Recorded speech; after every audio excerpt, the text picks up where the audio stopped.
fait, il y a des gens qui sont faits pour être entrepreneurs et des gens pour qui ça va être plus compliqué. Même la chance, hein. La chance, ça joue.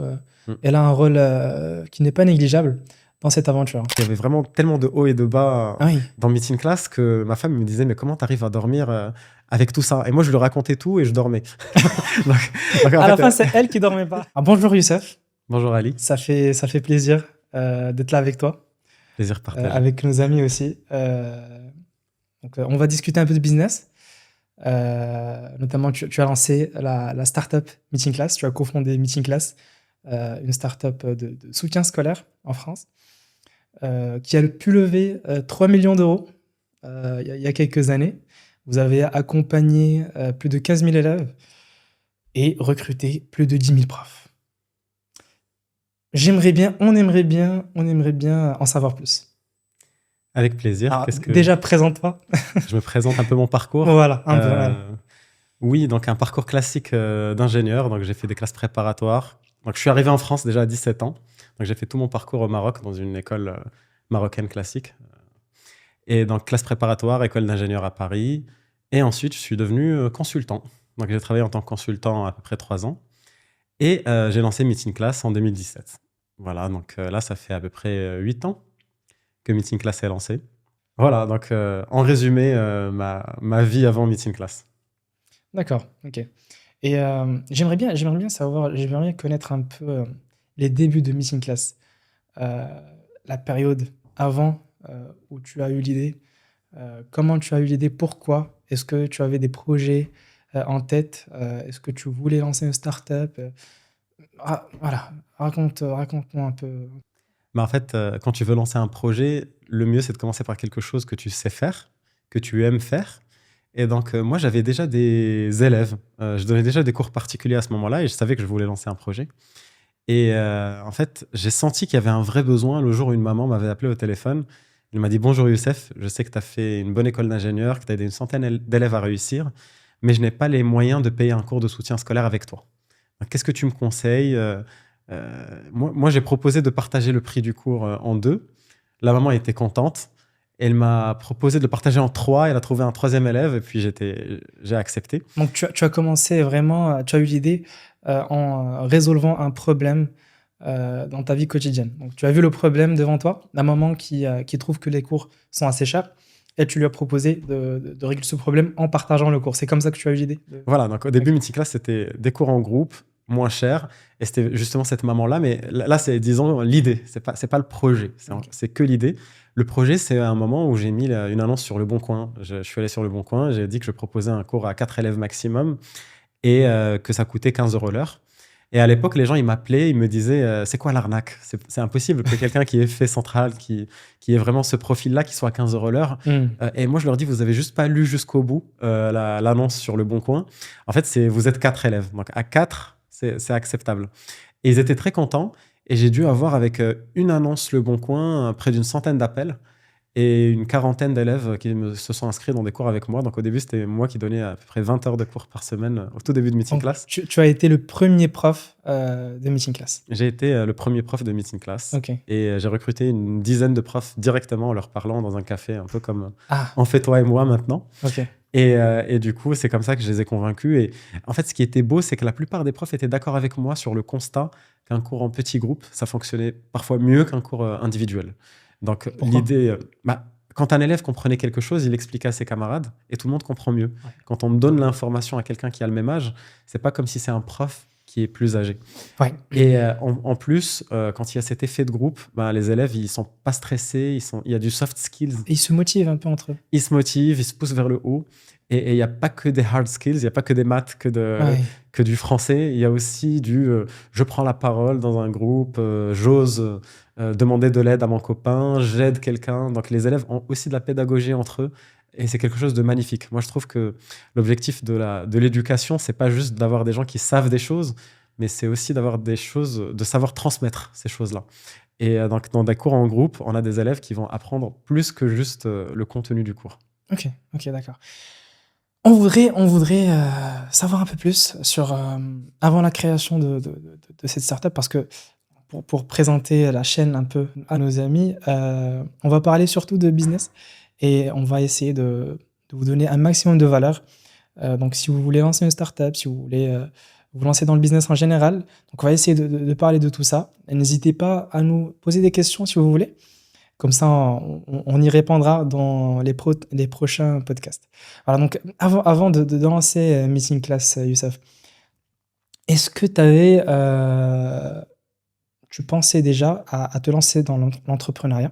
Parce que tu m'avais dit tu étais dans le consulting. Qu'est-ce qui t'a poussé de sortir de ton job et de te lancer dans l'entrepreneuriat? Alors, je ne pense pas que j'ai été un bon salarié. Pourquoi? Comment ça? Ça m'arrivait d'avoir Comment des ça? petits différends avec mes managers. Ok. Donc, par exemple, on me demandait de faire quelque chose d'une façon très cadrée. C'est normal parce qu'il y a des process dans des grosses boîtes. Et en fait, j'avais toujours envie de faire un peu différemment, de chercher d'autres choses.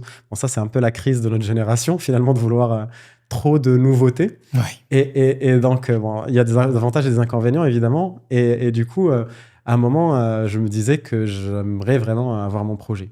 Je sais pas, je pense que j'ai aussi rencontré trop d'entrepreneurs donc, qui m'ont donné envie. Et à chaque fois, je voyais leur vie et je me dis, j'aimerais bien ressembler à eux. D'accord. Aux salariés que je voyais devant mes yeux. Où est-ce que tu les as connus, à peu près? Alors, j'ai eu la chance d'avoir une filière entrepreneur dans mon école d'ingénieur. Ok. Et dans cette filière-là, en fait, il n'y avait pas de cours.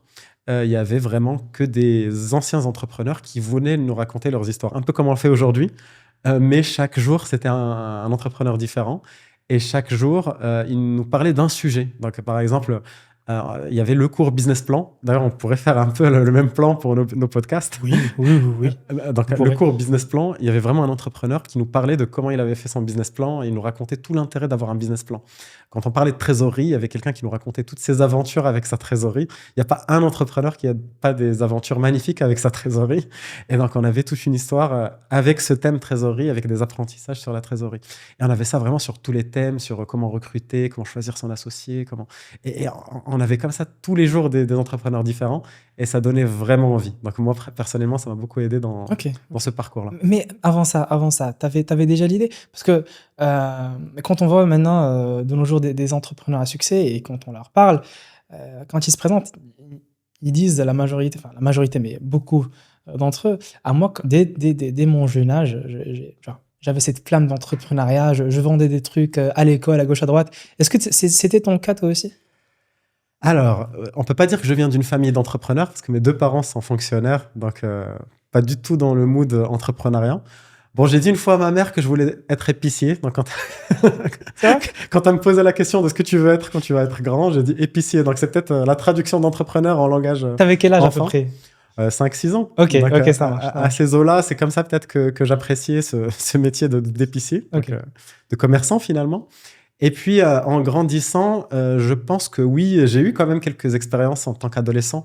Par exemple, je vendais souvent mes téléphones. Donc, les téléphones sortaient au moment où je commençais à arriver au collège.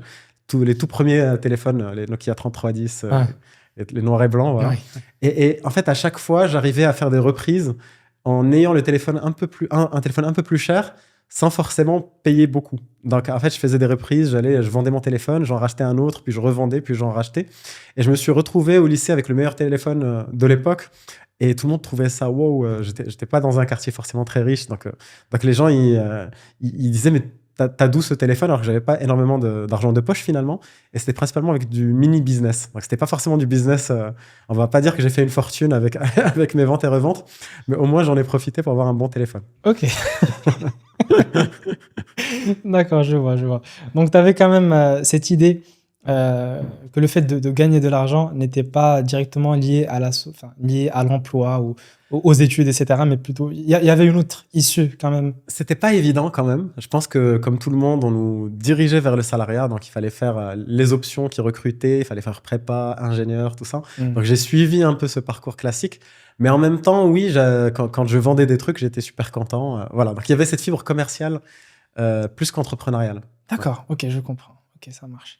J'ai une question. Est-ce que le fait que tu as été un consultant, d'ailleurs, tu as passé combien de temps à peu près 3 ans. Dans le salariat en général 3 ans. 3 ans, d'accord. En plus des stages et des alternances, mais c'est... Okay. Est-ce que cette expérience t'a aidé à lancer ton premier business?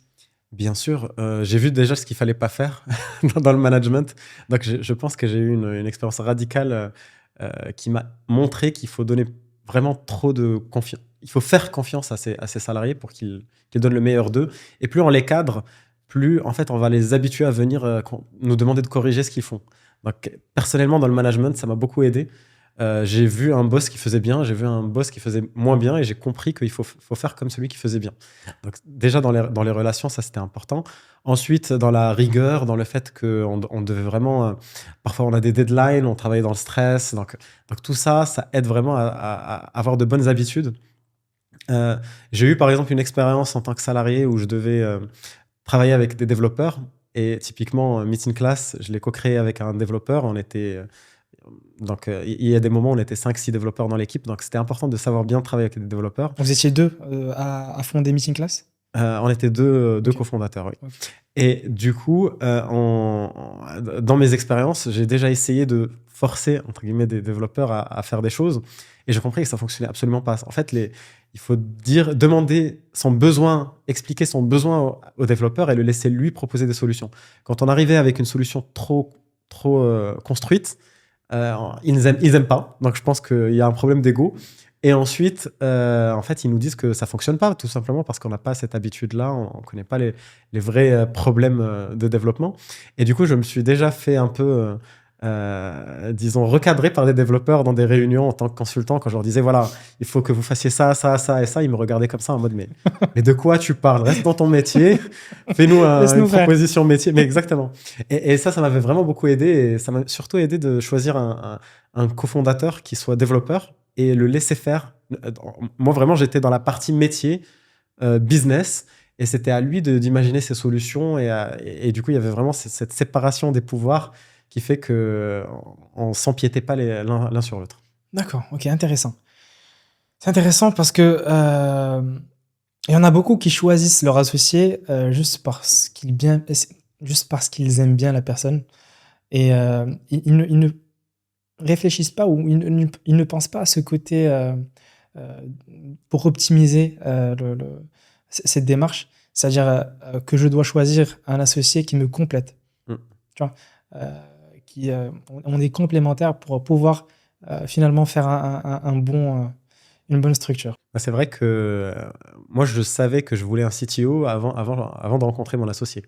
Donc, j'ai dû rencontrer une dizaine de personnes pour qui je disais clairement que je cherchais un CTO. Et j'ai pris le meilleur des 10 que j'ai rencontrés et qui lui aussi était disponible à ce moment-là. Donc, D'accord. Ok.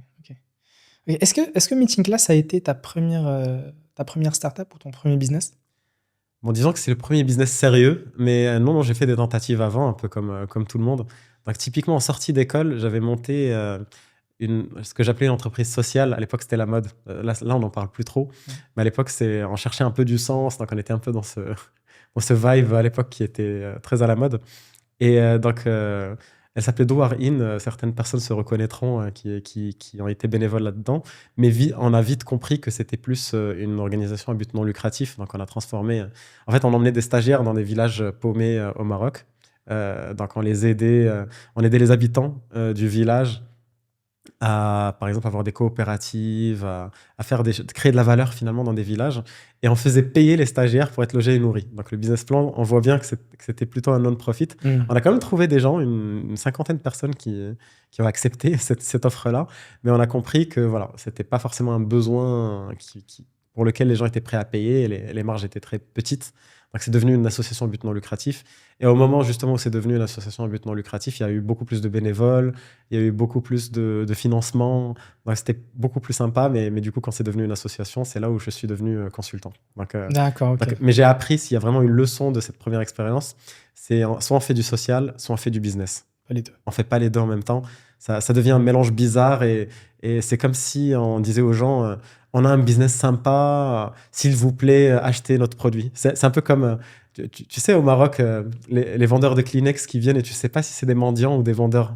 En fait, c'est un peu ça. Ouais. Finalement, en fait, il faut être clair, il faut apporter de la valeur. Ouais. Et si on apporte de la valeur, les gens vont acheter, point. Mais si on leur dit que oui, on fait du bien quelque part... Tu dois pas te déguiser, tu vois. Voilà, en fait, gagne de l'argent Sois franc. et donne aux associations plus tard. Exactement. Donne aux personnes qui en ont besoin, mais mélange pas les deux. Ouais. C'est pas sexy. Ok. Ça marche. Pour revenir un peu à Meeting Class, vous êtes apparu sur plusieurs plateaux télé, c'est bien ça?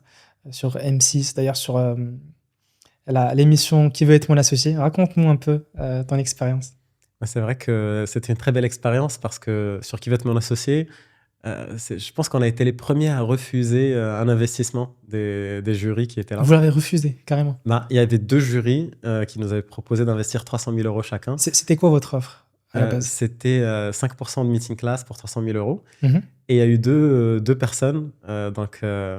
C'était Eric Larchevêque et Jean-Pierre Nadir qui ont proposé d'investir 300 000 euros chacun, mais pas pour 5 euros, pas pour 5%, mais pour 7%. Ok. Et donc, moi, en fait, avant de rentrer dans l'émission, je parlais déjà avec des fonds d'investissement et en fait, j'étais en train de négocier sur 6%. Voilà, c'est sûr que une valo qui correspond à 6%. Donc, j'ai proposé 6%. Voilà, j'aurais dit c'est 6% ou rien. Et du coup, ils ont refusé. Et j'ai refusé du coup de m'aligner sur les 7%. Et c'était très difficile parce qu'en sortant, on s'est dit avec Arnaud, mais qu'est-ce qu'on a fait? Parce qu'on n'avait encore sécurisé aucune levée de Arnaud, fonds. c'est ton associé. Arnaud, c'est mon associé, c'est ça. Et il était là justement aussi à l'émission. Et du coup, en fait, 10 mois après, on n'avait toujours pas levé de fonds. Et on est passé par une période très, très difficile. Donc, on s'est dit, mais peut-être que pour 1%, ça aurait valu le coup. D'ailleurs, il y avait un des investisseurs qui s'appelle Marc Simoncini, qui est très connu, qui a dit juste après, ils ont fait n'importe quoi. Pour quelques pourcents, ils auraient dû accepter.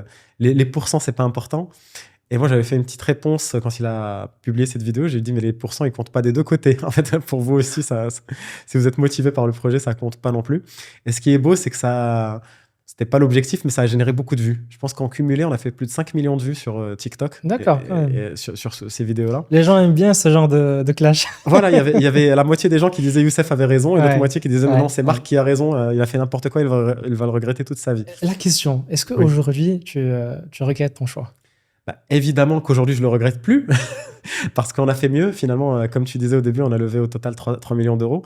Mais du coup, juste après le passage de l'émission, on a levé à peu près 1,5 million d'un grand groupe à des conditions meilleures que celles que j'ai proposées sur Qui veut être mon associé.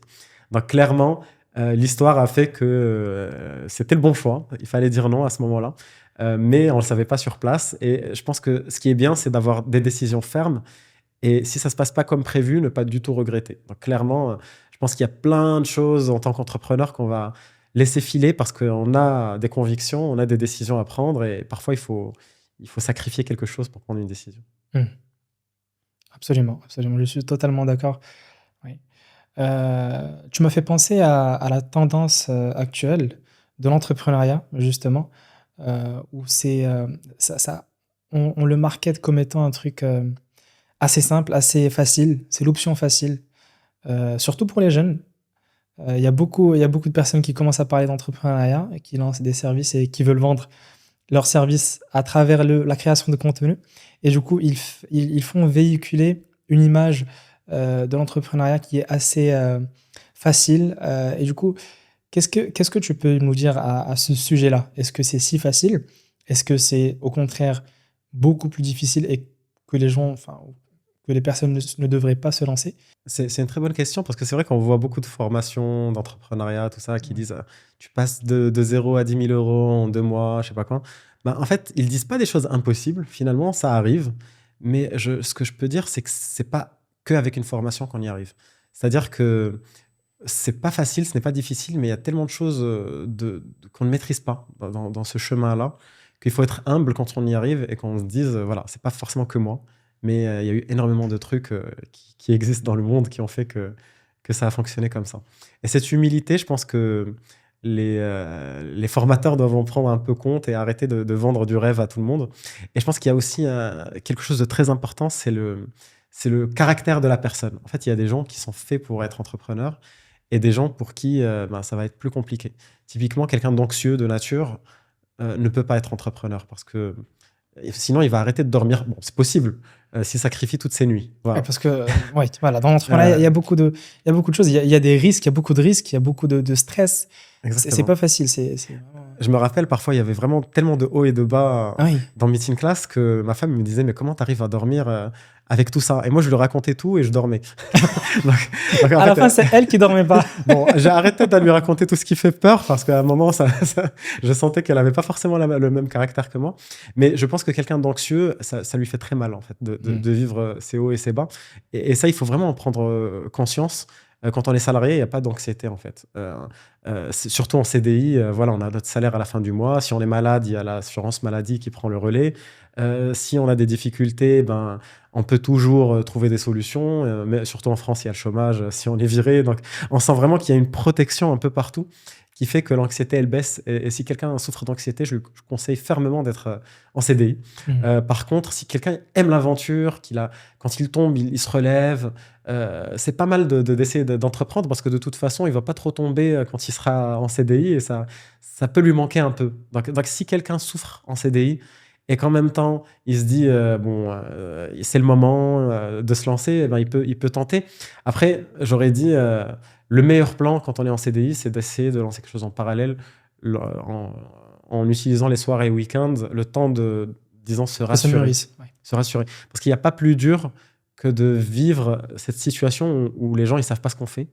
Et la société est un peu dure. C'est-à-dire que votre maman, votre femme, tous les gens qui vous entourent, ils vont commencer à se dire mais t'étais bien en CDI, qu'est-ce que t'es en train de faire? T'es sûr que t'es pas en train de te perdre? Et ils empirent la situation. Ils empirent la situation. Et bon, tu peux être fort et déterminé et dire ouais, je sais ce que je fais, etc.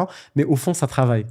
Et c'est beaucoup plus intéressant de cacher un peu finalement tout ça, d'essayer de bosser un peu un minimum sur le projet. Et une fois que tu sens qu'il y a un quick win, une vente, un truc qui se passe bien, c'est là où tu fais le gros saut et là, tu assumes complètement. Et là, si ta mère, elle vient te dire pourquoi tu as lancé ça, tu dis t'inquiète, j'ai déjà vendu et je sais ce que je fais et ça ne travaille pas. Ouais. Donc, il faut vraiment bien préparer une transition entre un job classique et le fait d'entreprendre. Ouais, c'est-à-dire ne pas lever un pied avant d'avoir posé l'autre.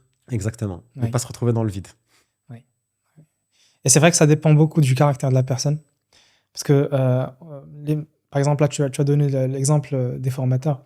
Ils disent que tout le monde peut devenir un entrepreneur à succès. En fait, j'aime bien un exemple qui dit en anglais anyone can be successful, but not everyone. C'est-à-dire que, voilà. Théoriquement, tout le monde peut réussir, mais c'est pas vraiment fait pour tout le monde. Tu vois. Ça dépend de beaucoup de choses, à part le travail. Ça dépend de vraiment beaucoup de choses. Même la chance. Hein. La chance, ça joue. Elle a un rôle qui n'est pas négligeable dans cette aventure. Donc, ça invite à plus d'humilité. Exactement. Qu'on y arrive ou pas. Exactement. Oui, c'est vrai. Bon. J'aime bien la discussion, en tout cas. On essaie de donner un maximum de valeur. Moi aussi, ça me plaît. Et puis, je pense que quand on débute, on a envie d'écouter des histoires. Donc, l'idée, c'est vraiment de partager un maximum de valeur, effectivement, et d'histoires pour lesquelles les gens peuvent se connecter. Ouais, mais faut pas oublier qu'il y a des histoires. Faut pas juste écouter les bonnes histoires. Hein. Faut écouter aussi les histoires qui ont fini par un fail. Tu sais, l'entrepreneuriat, c'est des montagnes russes. Et moi, je suis prêt à raconter les descentes et les évolutions. Hein. Il y a eu des descentes Ah, bien sûr, il y en a à Meeting Class. Énormément, bien sûr. Raconte-moi un peu ta première, ton premier bas, ta première chute, ton premier coup de stress. Comment ça s'est passé et pourquoi? Et raconte-moi. C'est difficile de prendre un premier parce qu'il y en a souvent. En fait, tous les jours, on peut par exemple demander à quelqu'un des choses et cette personne dit non. Mais quelque chose qui t'a vraiment marqué, qui a vraiment marqué Meeting Class. En fait, je pense que quand on est un peu optimiste, quand on est entrepreneur et optimiste, on oublie un peu ses bas. Je vais pas forcément dire le premier, je vais dire surtout le plus grave, le plus dangereux. Oui.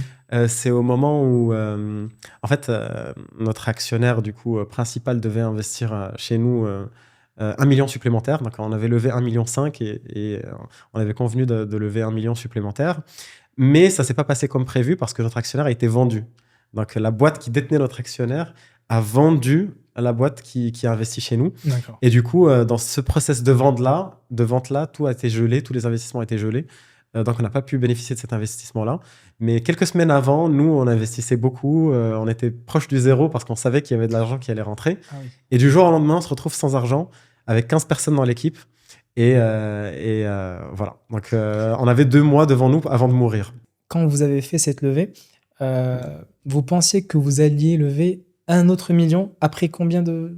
Après 1 an. En fait, Après 1 an. l'idée, c'était une levée en 2 temps. Et donc, 2,5 millions au total. durant cette année, vous aviez en tête que le million venait. Vous dépensiez la première levée comme pas possible parce qu'il y avait un autre million qui venait. Et du coup, à la dernière minute, il s'avère que... je me rappelle, il y avait des comités avec nos actionnaires qui étaient en mode mais vous n'avez pas dépensé suffisamment, hein, vous êtes que 10 personnes, on devait être 20 en ce moment, comment on n'y arrive pas? Et en fait, parce qu'à l'époque, la mode dans les startups, c'était d'aller vite et d'aller à fond. Et donc, le cash burn ne dérangeait pas forcément tant qu'on faisait de la croissance. Donc, nous, on faisait de la croissance, mais on nous disait, vous pouvez faire encore plus. Et on faisait x2 tous les ans, donc on pouvait faire x3 tous les ans. Il fallait juste investir beaucoup plus. Et donc, on y allait à fond. Donc, vraiment, on avait l'équipe qu'il fallait. On a pris des gros locaux à Paris 13e. On avait 150 mètres carrés au plein centre de Paris. Et donc, c'était, voilà, on y allait à fond. On n'y allait pas à moitié. Et évidemment, on brûlait énormément d'argent. Et donc, on était très proche du zéro de trésorerie juste avant cette levée de fonds-là, qui ne s'est pas faite, du coup.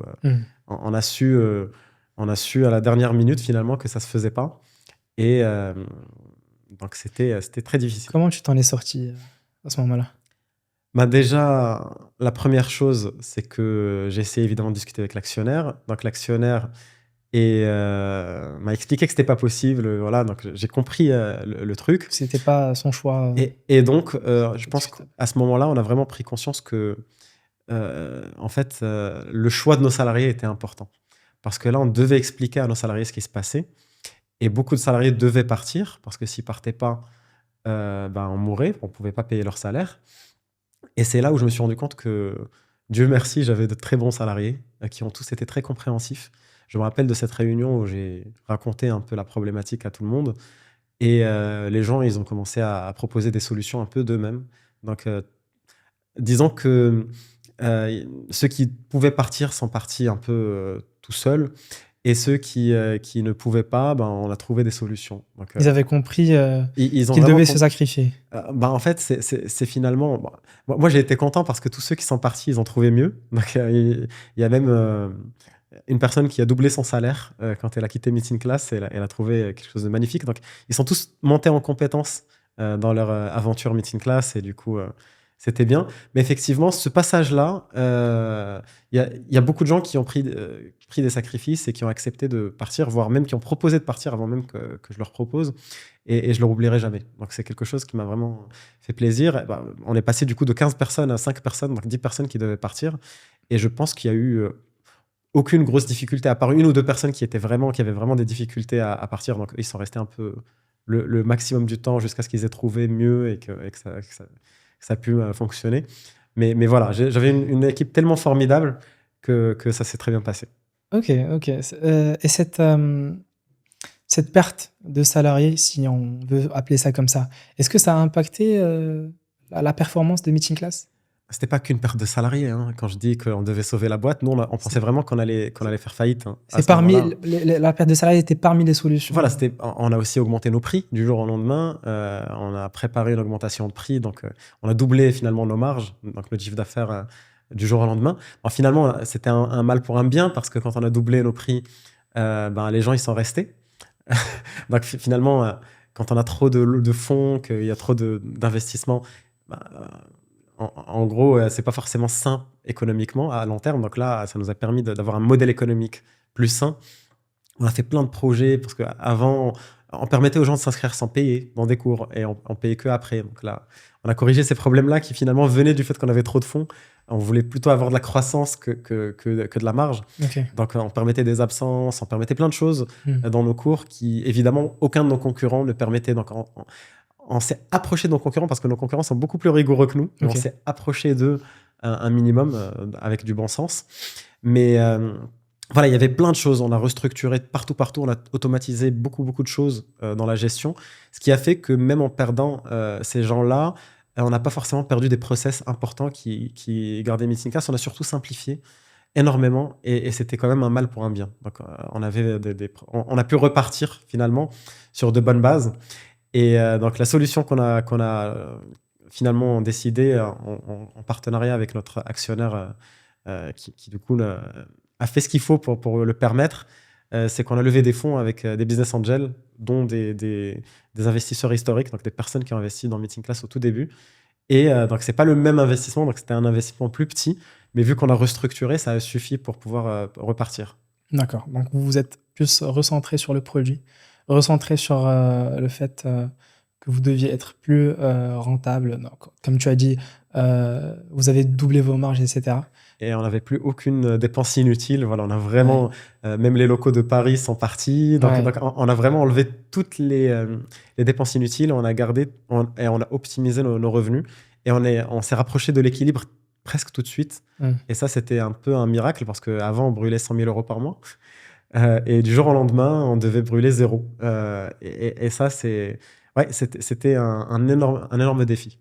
Oui, ouais. C'est vrai que dans le business, parfois, il y a des imprévus. Par exemple, là, c'est comme si on vous a enlevé 1 million de la trésorerie, ce qui est assez dur à gérer. Et je vois que, franchement, vous avez bien géré. En fait, il faut être prêt au pire. Et le pire, c'est de retrouver avec un projet qui ne fonctionne pas. Et ça arrive plus souvent qu'on le croit. Quand on voit autour de nous, parfois on voit des stats de, je sais pas, 80% des startups meurent avant 5 ans. Ben, c'est un peu vrai. Quand on regarde autour de nous, c'est un peu vrai. Donc il faut juste être prêt à ça, de se dire que je suis pas meilleur, forcément trop meilleur ou meilleur que les autres de façon beaucoup plus importante. Donc peut-être que j'ai que 50% et pas 80% d'échouer si je suis un peu bon. Mais j'ai quand même une grosse part de possibilité d'échec. Et il faut le prendre en compte et être zen avec ça. Et si on est zen avec ça, c'est très bien. On peut se lancer. Oui, je comprends, oui, absolument. J'aimerais bien que nos auditeurs nous donnent des idées. Des idées. Allez-y. Qu'est-ce que pas maintenant, hein, pour les prochains podcasts. Hein. Non, mais pour les commentaires. Oui, de quoi est-ce que vous voulez qu'on parle dans le prochain podcast? De quoi? Voilà, c'est bon, ils ont écrit. Ils ont écrit? Ouais. Ok, parfait. Oui, donc tout à l'heure, tu as parlé du fait que tu avais de bons salariés. Parle-nous un peu du process de recrutement. Comment tu as recruté ces salariés-là? Et comment tu as fait en sorte que tu choisisses les bonnes personnes? Il y a un livre super sur le recrutement en startup qui s'appelle The A-Player. En fait, ce livre, si je devais vous donner un résumé pour ceux qui nous écoutent, je pense, qui est très intéressant, c'est les références. C'est-à-dire, pendant l'entretien, on peut poser une question sur une expérience qui paraît la plus importante dans le CV de la personne qui postule ou dans l'expérience de la personne qui postule. On lui dit, sur cette expérience-là, quand je vais contacter ton ancien boss, donc on ne dit pas si, on dit quand, donc comme ça, il se dit que ça va se passer. Ça pourrait se passer. Et on lui dit, tu penses qu'il te donnerait quelle note entre 1 et 10 ? Et en fait, là, tu regardes, s'il te donne un 6 ou un 7, c'est pas forcément bon signe, mais à la limite, bon, tu peux comparer avec sa confiance en soi, parce qu'il y a des personnes qui sont très bonnes dans ce qu'elles font, mais qui vont se donner un 7. Donc ça, il faut creuser un peu plus. S'il te donne un 9 ou un 10, tu sais que la personne a confiance en elle, donc il faut faire attention si elle en a trop. Mais l'idée, c'est que ce qui est beau, c'est qu'elle devrait te donner une note entre 7 et 9. Et ce qui est beau, c'est que tu vas lui demander pourquoi. Donc, il va te donner les avantages. Tu vas dire, OK, mais pourquoi pas 10 ? Comme ça, elle te donne les inconvénients. Pourquoi pas 10 ? Et là, on va l'appeler. Tu penses, qu'est-ce que tu aurais pu faire en plus pour avoir un 10 ? Et là, tu auras les avantages et les inconvénients de la personne avec sa propre vision. Donc, tu le pousses vraiment à te donner ta vision. Évidemment, après, tu peux appeler son employeur si vraiment tu veux avancer avec lui. Pour avoir, donc, si son ancien employeur te donne un 10, t'hésites pas parce que quelqu'un qui a... En gros, la plupart des entrepreneurs remercient bien leurs anciens bons salariés. Donc, moi, si j'ai eu un salarié qui est bon et que quelqu'un m'appelle, j'ai jamais donné en dessous de 10 un bon salarié à quelqu'un qui m'a un peu sorti d'affaires, qui a fait des choses sympas pour Missing Class.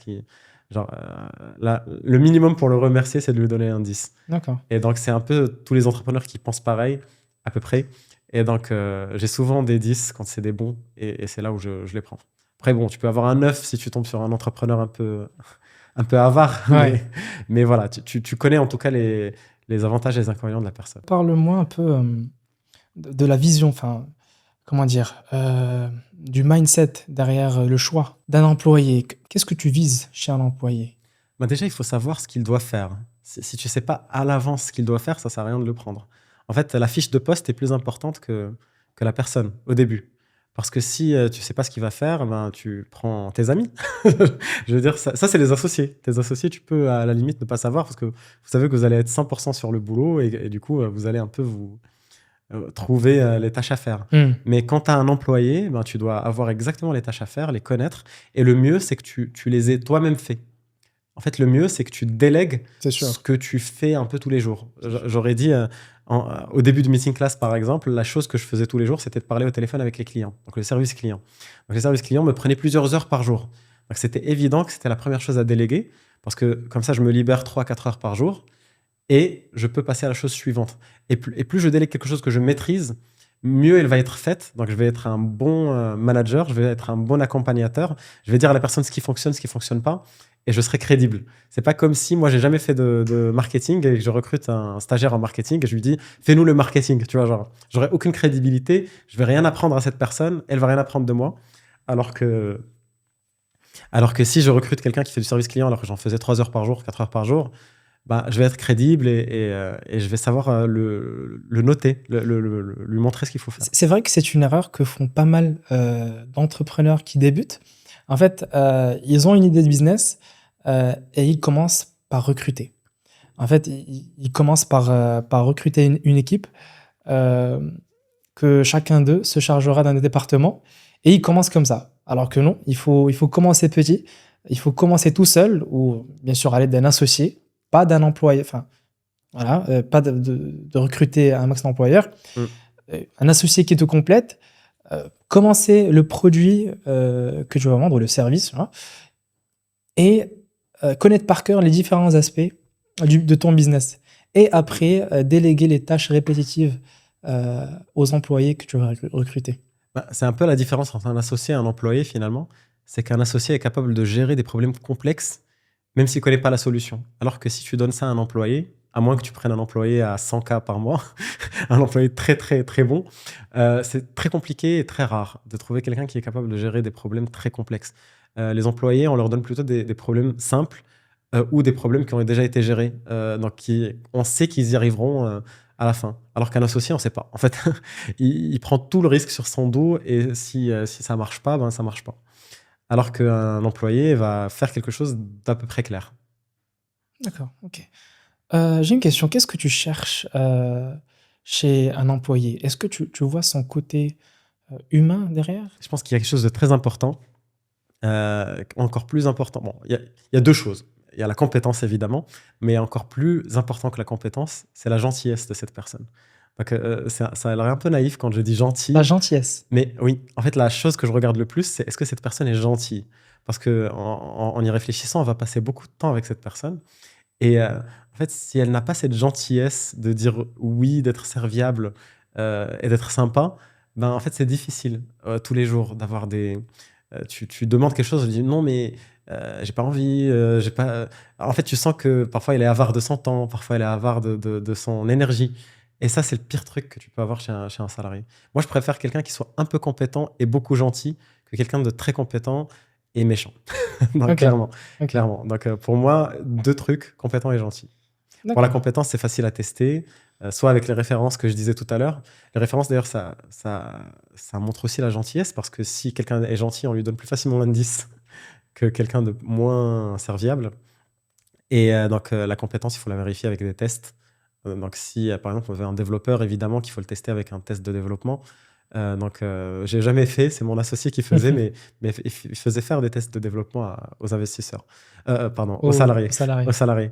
Donc, moi, je me contentais de vérifier qu'il était gentil. D'accord, ouais.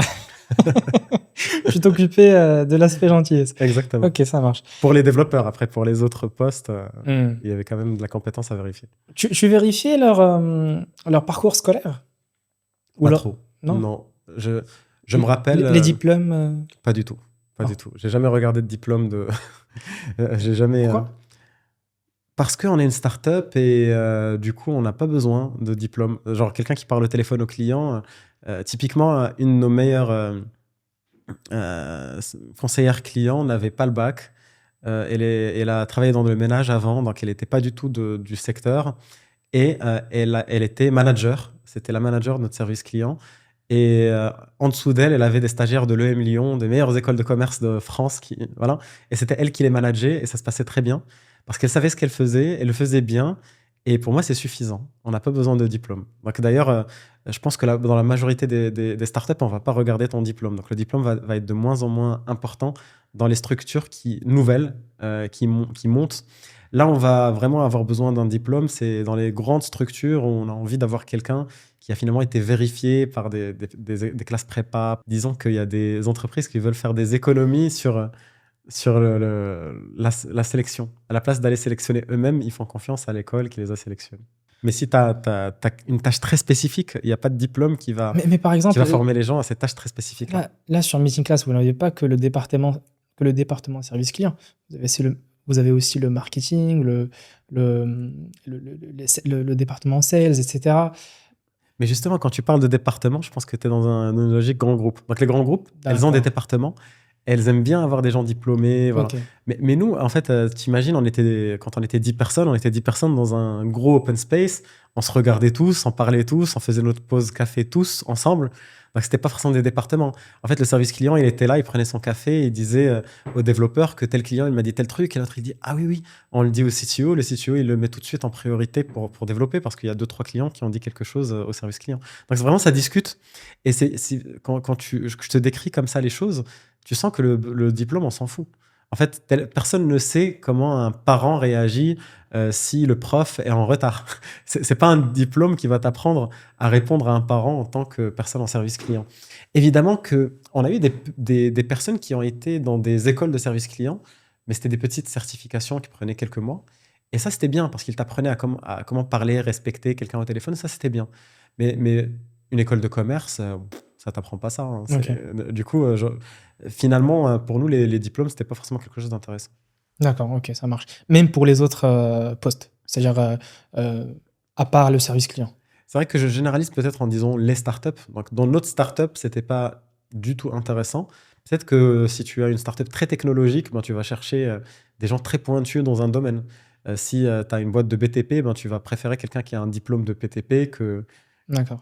Donc, plus c'est technique et pointu, plus tu vas préférer les diplômes techniques et pointus. Après, là où je pense que je peux me permettre de généraliser, c'est les gens un peu comme moi qui ont des diplômes généralistes.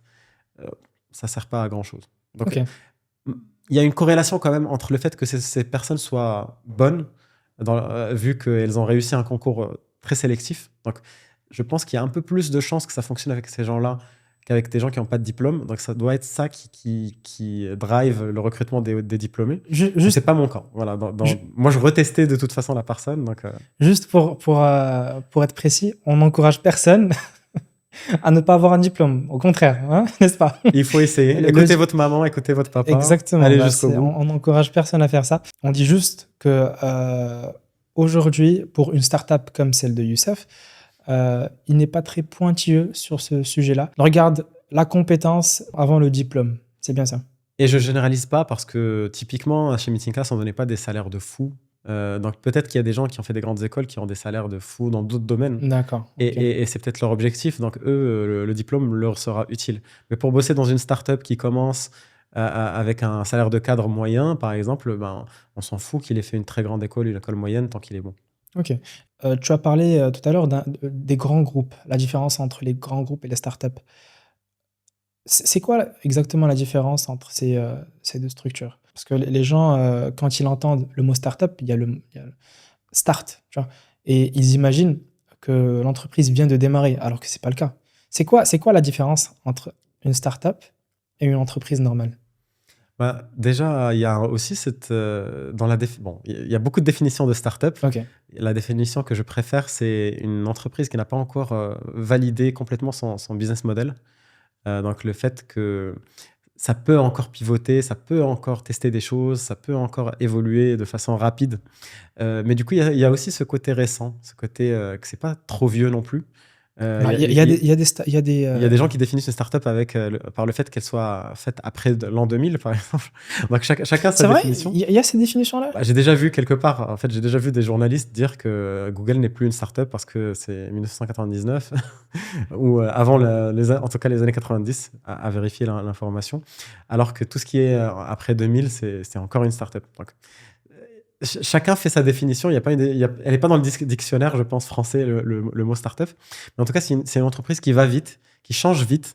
Il y a par exemple des stagiaires qui sont passés par Meeting Class.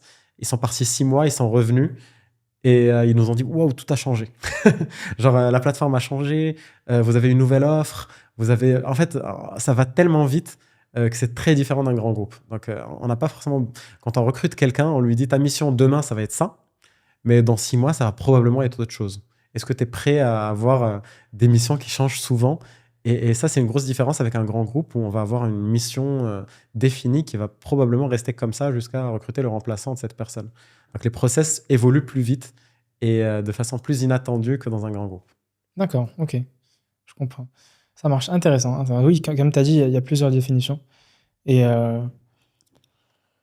moi-même, je suis un petit peu mitigé si on devrait en choisir une ou on devrait s'adapter. Mais bon, comme tu as dit, the main definition d'une startup, c'est une entreprise qui évolue vite et qui peut se scaler rapidement et qui a un côté technologique aussi, Oui, qui a un côté innovant. Pas innovant. forcément technologique, mais innovant. Ouais. Une différenciation. Voilà. Mm. Donc ça, c'est important parce que je me rappelle, j'avais demandé à un prof d'entrepreneuriat si c'était important d'avoir une différenciation. Parce que finalement, on peut copier un business qui fonctionne et faire comme lui. Mais en fait, quand on arrive en retard, parce que le concurrent est là déjà et nous, on veut le copier, ben on a du retard qu'il faut combler par une différence. Donc le mieux, c'est de voir ce concurrent et de voir quelque chose qui ne fait pas bien et d'améliorer ce petit truc pour apporter une cerise sur le gâteau finalement et faire que les clients viennent chez toi plutôt que chez lui. Donc si tu viens et que tu copies comme un bête, ben évidemment tout le monde aura un intérêt de rester chez l'autre parce qu'il était là avant toi, qui connaît un peu mieux son marché. Donc en fait, quand tu feras de la pub, tu lui ferais de la pub. Tu es en train de prendre ses arguments, les gens vont taper ses arguments sur Google et vont tomber sur lui. Donc si tu veux vraiment t'en sortir, il faut prendre ce qu'il fait et faire différemment. Et faire encore mieux, quelque part, trouver le point faible qu'il ne fait pas bien et tu fais un peu mieux et c'est là où tu te différencies. Exactement. D'ailleurs, c'est une idée reçue. Donc la plupart des gens qui veulent commencer ou faire leur entrée dans le monde du business, ils pensent que pour réussir, il faudrait qu'ils trouvent une idée qui n'a jamais été exploitée avant, alors que pas du tout. La meilleure façon de réussir, c'est de répliquer un business qui marche déjà, mais de se différencier. Donc, tu as déjà l'assurance que ça marche, qu'il y a déjà un marché pour cette idée-là, et du coup, tu fais ta différenciation par rapport aux différentes analyses que tu fais. Ben, c'est un peu les deux extrêmes. C'est des gens qui veulent copier, rien changer. Tu as des gens qui vont réinventer la roue. Ouais. En fait, l'équilibre, il est au milieu. Et c'est de ne pas réinventer complètement la roue, mais de réinventer un petit composant. Après, on ne dit pas que la réinvention de la roue n'est pas une bonne solution, mais Ça peut arriver. c'est Une fois par siècle. voilà, c'est très risqué. C'est le Facebook, c'est Même eux, il y avait MySpace. Hein. En fait, Ouais. t'as toujours quelque. En fait, Ouais. les iPhones, il y avait les téléphones. En fait, l'idée, c'est de proposer quelque chose de plus. C'est vrai qu'il y a et de toujours mieux. un marché avant. Voilà, il faut qu'il y ait un Ouais. marché, parce que sinon, tu passeras ton temps à sensibiliser des gens qui ne comprennent pas ta solution. Absolument. D'ailleurs, s'il y a un projet n'existe pas, c'est pas forcément que personne n'y a pensé. C'est probablement parce que personne ne veut l'acheter. Si ça se trouve, il y a des centaines de gens qui ont tenté de le vendre et qui n'ont pas réussi. Exactement. Parce que ça se vend pas. C'est ça. Et donc, effectivement, ça, les investisseurs, ils le savent. Hein, si vous parlez avec des investisseurs et qu'ils vous disent c'est qui vos concurrents et que tu rigoles et que tu dis j'en ai pas, je suis le seul, je suis le premier, Enfin, ils C'est pas investissent- forcément une ils bonne investissent nouvelle. Hein. pas. Au contraire, c'est une très mauvaise nouvelle. Ouais. Si tu dis ça à un investisseur, c'est dans leur checklist. Hein, la plupart des investisseurs, C'est vrai, si tu n'as pas de concurrent, c'est que tu n'as pas de marché, c'est que C'est logique. tu ne devrais pas exister en c'est fait. logique. Ouais, c'est logique. Donc la plupart des investisseurs vont s'intéresser à tes concurrents. Et une fois que tu auras des concurrents, là, ils vont te dire, tu fais quoi, quoi mieux qu'eux? Qu'est-ce qui fait que des clients vont venir chez toi et pas chez eux? Et là, il faut trouver un truc. Il faut avoir un truc que tu fais mieux que les autres. Ok. Est-ce que ça te dit, pour le prochain podcast, on parle de comment créer un business de A à Z, c'est-à-dire les premières étapes dès avoir l'idée, une bonne idée qui résout un problème dans le marché, à Z, c'est-à-dire à fidéliser ses clients ou à, pourquoi pas, exiter ou à vendre l'entreprise. Est-ce que ça te va? Est-ce que ça vous va? Est-ce que vous serez intéressé qu'on traite ce sujet-là? Donc, comment créer un business de A à Z de façon très brève, le prochain podcast. Et après, si vous voulez, on peut rentrer dans les détails dans chaque partie. Dites-nous dans les commentaires, comme ça, on vous donne ce que vous voulez. C'est l'important, c'est le plus important. Et ils ne me demandent pas mon avis. Hein. Après, c'est eux qui choisissent. Hein, c'est C'est le marché. le marché, exactement. Bah, l'idée, c'est d'apporter le plus de valeur aux personnes qui nous écoutent. Absolument. Donc vraiment, si on peut vous aider en quoi que ce soit, ça me ferait très très plaisir. Voilà. Qu'est-ce que vous voulez de plus? En tout cas, merci Youssef pour cet épisode. D'ailleurs, c'était le premier épisode de Grow Up. J'espère que ça sera une belle aventure, qu'on traitera plusieurs sujets, qu'on créera une belle relation avec nos auditeurs. Voilà, c'est le début d'un long voyage. Et j'espère que chaque podcast sera meilleur que le précédent. C'est le but. Hein. Et là, du coup, on n'a vraiment fait qu'une vision globale. J'ai pas l'impression d'être rentré dans le fond des sujets. Ouais. Donc j'espère qu'on pourra vraiment rentrer dans le fond des sujets, de comment trouver un associé, de comment développer son business, comment trouver le business market fit pour voilà, avoir un produit qui fit avec le marché, comment faire un business plan, comment convaincre des investisseurs, comment passer à la télé, comment faire le JT de France 2, TF1, comment faire de la pub pour son produit B2C, comment vendre un produit B2B. C'est vrai qu'il y a beaucoup de sujets à traiter. Il y a hein. énormément de trucs. Donc si je peux apporter ma pierre à l'édifice en discutant de ces projets-là avec toi, personnellement et avec nos auditeurs, ça me ferait très plaisir. Bah, moi aussi. Je pense que ça leur ferait plaisir aussi. Donc voilà, on se dit à la prochaine fois, Youssef. À très bientôt. On se dit à très bientôt. Ciao, ciao. Allez, prenez soin de vous. Ciao, ciao.